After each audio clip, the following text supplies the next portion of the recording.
اعوذ باللہ من الشیطان الرجیم بسم اللہ الرحمن الرحیم۔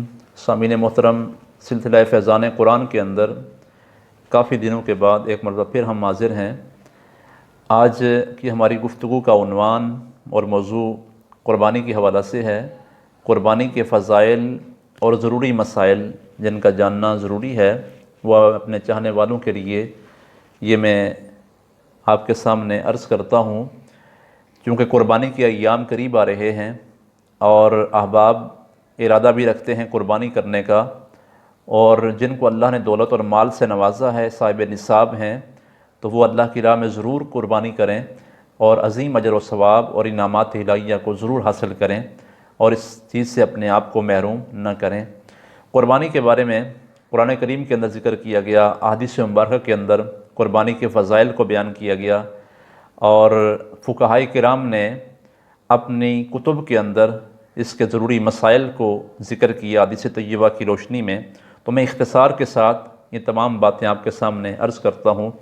سب سے پہلے قرآن کریم کے اندر اللہ کریم نے سورہ کوثر کے اندر اللہ نے قربانی کا ذکر کیا ہے۔ ارشاد خداوندی ہے، فَصَلِّ لِرَبِّكَ وَانْحَرْ، اپنے رب کے لیے نماز پڑھیں اور قربانی کیجئے۔ قربانی کا وجوب اس سورہ مبارکہ کے اندر کیا گیا ہے۔ حضور نبی کریم صلی اللہ علیہ وسلم کی بارگاہ میں عرض کیا گیا، یا رسول اللہ صلی اللہ علیہ وسلم، یہ قربانیاں کیا ہیں؟ تو میرے آپ کے پیارے آقا صلی اللہ علیہ وسلم نے فرمایا کہ یہ قربانیاں تمہارے باپ ابراہیم علیہ السلام کی سنت ہیں۔ صحابہ کرام عرض گزار ہوتے ہیں، یا رسول اللہ صلی اللہ علیہ وسلم، ان میں ہمارے لیے کیا ہے؟ تو اللہ کے پیارے حبیب صلی اللہ علیہ وسلم نے فرمایا کہ قربانی کے جانور کے ہر بال کے بدلے میں تمہارے لیے ایک نیکی ہے۔ سبحان اللہ۔ صحابہ کرام پھر پوچھتے ہیں، یا رسول اللہ صلی اللہ علیہ وسلم، اون کا کیا حکم ہے؟ تو اللہ کے پیارے محبوب علیہ السلام نے فرمایا کہ اون کے بھی ہر بال کے بدلے میں ایک نیکی ہے۔ سامعین محترم، آپ اندازہ لگا سکتے ہیں کہ قربانی کے جانور کے جسم پر ہزاروں لاکھوں بال ہوتے ہیں، تو ہر بال کے بدلے میں ایک نیکی جب مل رہی ہے تو اندازہ آپ لگا سکتے ہیں کتنی نیکیاں قربانی کرنے والے خوش نصیب انسان کو اللہ کی بارگاہ سے مل رہی ہیں۔ احادیث مبارکہ کے اندر مزید احادیث میں یہ بات ملتی ہے۔ حضور نبی کریم صلی اللہ علیہ وسلم نے فرمایا، ترمذی شریف کی روایت ہے، کہ قربانی والے دن قربانی کا خون زمین پر گرنے سے پہلے پہلے اللہ کی بارگاہ میں مقبولیت کے لیے پہنچ جاتا ہے۔ سبحان اللہ۔ اور ایک حدیث پاک میں حضور نے فرمایا کہ قربانی والے دن اللہ کے نزدیک پسندیدہ ترین عمل جانور کا خون بانا ہے، یعنی اس عمل سے بڑھ کر کوئی عمل قربانی والے دن اللہ کی بارگاہ میں پسندیدہ نہیں ہے، یعنی یہ عمل اللہ کو بہت پسند ہے۔ قربانی کرنا اور جانور کے جسم پر چھری چلانا، یہ اللہ کو بڑا محبوب اور پیارا عمل ہے۔ ایک حدیث پاک میں مجموع الزوائد کی روایت ہے، حضور نبی کریم علیہ السلام نے ارشاد فرمایا، جس شخص نے ثواب کی نیت سے خوشی کے ساتھ اللہ کے راستے میں جانور قربان کیا، وہ جانور اس کے لیے جہنم کی آگ سے حجاب بن جائے گا۔ سبحان اللہ، کتنا بڑا اجر ہے۔ اب مسائل کی طرف ہم آتے ہیں۔ قربانی کس پر واجب ہے اور جانور کی کون کون سی قسمیں قربانی کی جا سکتی ہیں، ان کی عمریں کیا ہونی چاہیے، اور اس کے حوالے سے جو مزید ضروری مسائل ہیں ان کی طرف آتے ہیں۔ سب سے پہلے قربانی کرنا ہر بالغ اور صاحب نصاب پر واجب ہے۔ صاحب نصاب جو ہے اس پر قربانی کرنا یہ واجب ہے، اگر نہیں کرے گا تو وہ گناہ گار ہوگا۔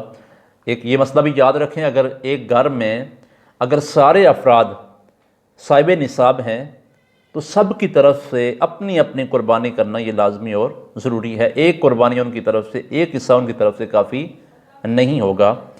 قربانی کے جانور، ان میں جو قسمیں بیان کی گئی فقہاء نے جن کو لکھا ہے، ان میں بکرا بکری ہے، ان میں گائے بیل ہے، بھینس بھینسا ہے، اونٹ اونٹنی ہے، بھیڑ اور دمبا ہے۔ جو بڑے جانور ہیں جن میں اونٹ ہے، اونٹ 5 سال کا یہ قربانی کیا جا سکتا ہے، اور دیگر جو جانور ہیں گائے بیل یا بھینس یا بھینسا ہے، ان کی عمریں 2 سال کی ہونا یہ ضروری ہے۔ اور جو چھوٹا جانور ہے جس میں بکری بکرا ہے یا بھیڑ دمبا ہے، ان کی عمر 1 سال ہونا ضروری ہے۔ اگر اس عمر میں 1 دن کی بھی کمی ہوگی تو قربانی کرنا جائز نہیں ہوگا۔ ہاں فقہاء نے لکھا ہے کہ اگر بھیڑ یا دمبا وہ 6 ماہ کا اگر دور سے اتنا معلوم ہوتا ہو کہ یہ سال کا ہے تو اس کی قربانی کرنا یہ جائز ہے، اس میں کوئی حرج نہیں ہے۔ اب قربانی کے جانوروں میں کتنے حصے دار ہونے چاہیے؟ تو بڑے جانور کے اندر جو ان میں 7 حصے دار ہو سکتے ہیں، 7 سے زیادہ نہیں ہو سکتے لیکن 7 ہو سکتے ہیں بڑے جانور کے اندر، اور 7 سے کم بھی ہو سکتے ہیں، 6 بھی ہو سکتے ہیں، 5 بھی ہو سکتے ہیں، 4 بھی ہو سکتے ہیں، 3 بھی ہو سکتے ہیں، 2 بھی ہو سکتے ہیں، اور ایک بندہ اکیلا بھی پورے جانور کو اپنی طرف سے قربان کر سکتا ہے۔ چھوٹے جانور کے اندر ایک آدمی اپنی طرف سے قربانی کرے گا، اس میں کوئی حصہ کسی اور کا نہیں ہو سکتا۔ اب قربانی کا وقت کیا ہے؟ قربانی کا وقت 10 ذی الحج کی صبح عید کی نماز کے بعد سے 12 ذی الحج شام تک یہ ٹائم قربانی کرنے کا ہے۔ اس میں افضل ٹائم جو ہے وہ فقہاء نے لکھا ہے کہ وہ عید کی نماز کے فوراً بعد جو ٹائم ہوگا اس ٹائم قربانی کرنا یہ افضل ہے، لیکن 3 دنوں میں آپ کسی وقت بھی کر سکتے ہیں۔ ہاں رات کو قربانی کرنا یہ ناپسندیدہ اور مکروہ عمل ہے۔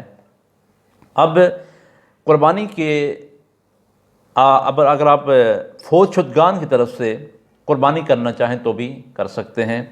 حضور نبی کریم صلی اللہ علیہ وسلم کا مبارک عمل یہ تھا، آپ 2 مینڈے قربان کرتے، ایک اپنی طرف سے اور ایک اپنی امت کی طرف سے حضور قربانی کیا کرتے تھے۔